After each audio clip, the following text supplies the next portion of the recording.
So, good day naman po mga kabayan at yun, dito muna tayo sa may headquarters. Ito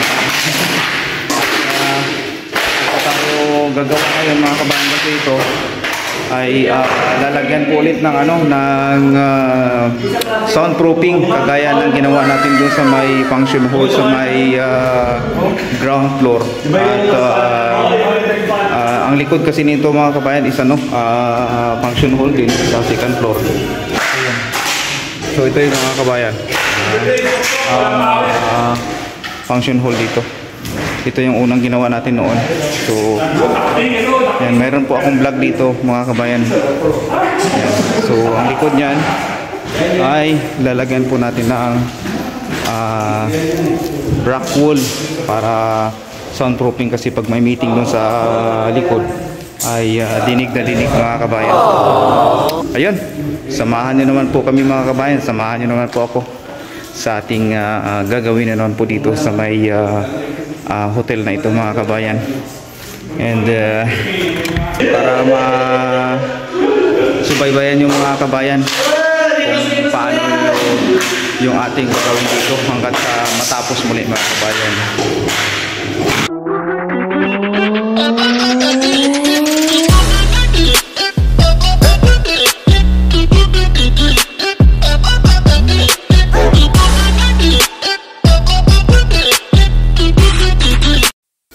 So ayun mga kabayan at tuloy-tuloy po tayo at yung ating mga kasama ay sila po yung mga nagbabaklas mga kabayan, yung cladding na yan mga kabayan at ang kukunin po natin kasi yan mga kabayan yung kulay gold na molding mga kabayan kasi yan ang ikakabit po natin pag once na nalagyan na po natin ng metal paring yan at kakladingan uli mga kabayan. So ngayon ay piniprepare po natin mga kabayan yung pinaka-brace niyan dahil po yung sukat niyan mga kabayan is 7 cm lang mga kabayan. Saktong-sakto lang po doon yung mga kabayan sa may ikakabit po natin na rock wall mga kabayan, yung pinaka-soundproofing niya. Kaya sakto lang yun na may allowance ng konting-konti yung 7 cm na yun mga kabayan. So at yun, minamadali yan mga kabayan dahil kailangan matapos kaagad yan hanggang sa Sabado mga kabayan dahil pagka Monday ay gagamitin na po yan mga kabayan yung meeting room na yan mga kabayan. Kaya ang target dyan ay hanggang Sabado. So kailangan nating mag overtime dyan mga kabayan para matapos yan. So ayan mga kabayan at kinakabit na at ginamitan po mga kabayan ng gun tacker. So para mas mabilis kasi kung i-drill pa yun natin mga kabayan ay isa-isahin pa natin yan ay mabagal. So matatagalan po tayo kaya ginamitan na ng gun tacker at para mas mabilis ang trabaho mga kabayan. So hello po kay Tatay John. Yan yung mga kasama natin kay Jipoy at the same time kay yung ating lead man na si Balong. And yan mga kabayan at hahakot na po tayo ng rock wall mga kabayan galing niya sa basement at dadalhin po yan natin doon sa second floor. Ayan, hello sa mga kasama natin dyan sa may laundry. Yan, sila yung mga kabayan yung mga nasa laundry at napakasipag no. Oy! Naloko na. At nawala pala mga kabayan. Ayan at hinihintay po natin mga kabayan at hahakutin yan isa-isa papunta doon sa may meeting room mga kabayan at para maikabit na rin no sa araw na ito at matapos niyan mga kabayan maikabit ay isusundan na po natin yan ng gypsum board kagad. Okay, babalutan po kagad ng gypsum board yan mga kabayan para makabitan na rin ng cladding mga kabayan. So yan po mga kabayan yung aming trabaho as a carpenter sa may hotel na yan at simula nung dumating po ako dyan mga kabayan halos wrap pa yan mga kabayan. Wala pa tong mga to na yung nakikita nyo dyan na ngayon ay maganda na mga kabayan. Dati yan ay nung dumating ako ay wrap pa talaga siya. So ayan, unti-unti na po natin kinakabit mga kabayan yung rock wall. So napakakati niyan mga kabayan. So kailangan may mask ka dyan, no? So yung kasama natin ay matibay yan. So ayan mga kabayan, habang kinakabitan natin ng rock wall, nandyan naman po yung team ng electrical. So kailangan nilang dugtungan yung wire na yan mga kabayan para umabot dun sa may pinaka-cladding mga kabayan, kasi maiksi lang po yan yung wire nila, kaya kailangan nilang dugtungan. So maraming salamat sa mga team ng electrical, no? At nagkakaisa pagdating sa mga ganyang trabaho. So ayan na mga kabayan, tapos na po natin nalagyan lahat ng rock wall ng soundproofing mga kabayan. Next na po natin hahakutin yung gypsum board mga kabayan, kaya inisa-isa natin yan. Diyan po natin na dinaan yan mga kabayan sa may exit way, kasi hindi po magkasya dun sa may elevator mga kabayan. At the same time, mayroon tayong tagabantay dyan, si Lolo.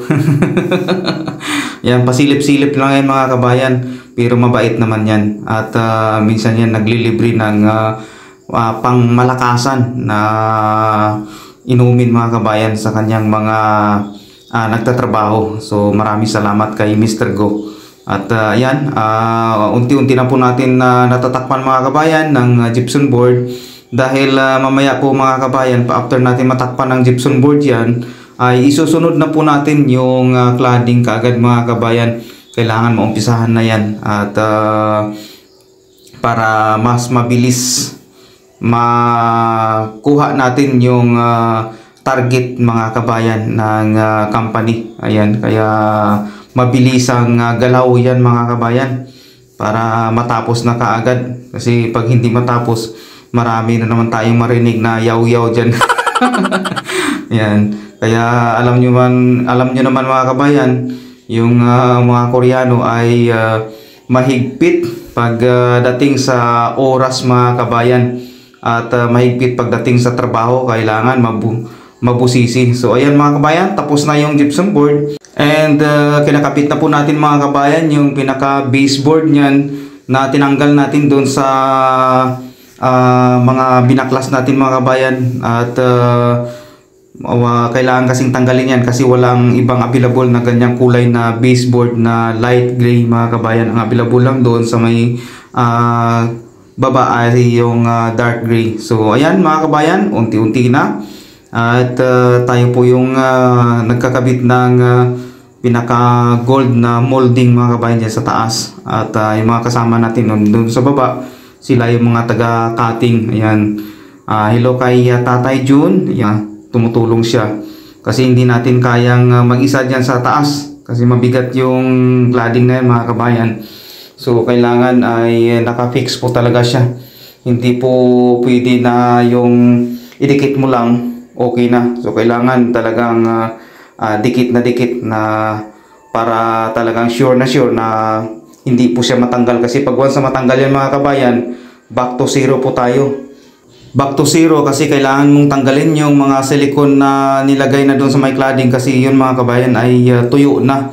Kaya back to zero, kaya kailangan ay sure ball yung ating pagdikit dyan mga kabayan. So ayan, at maraming salamat mga kabayan sa mga suporta nyo, at kung saan man kayo sulok ng mundo mga kabayan, sa mga kababayan nating OFW, saan man kayo sulok ng mundo mga kabayan, ay lagi po kayong mag-iingat mga kabayan na OFW. So ayan mga kabayan, tuloy-tuloy po tayo sa ating pagka-cladding ngayong araw na ito, kasi bukas mga kabayan is Sunday. So kailangan pahinga mga kabayan, kasi during the creation mga kabayan ay ginawa ng Panginoon ang mundo, at pagkadating ng 7 days mga kabayan ay nagpahinga po ang ating Panginoon. So kailangan din natin magpahinga mga kabayan, spiritually and physically mga kabayan. So kailangan mamaya ay mag-overtime po tayo para matapos natin kaagad yan mga kabayan.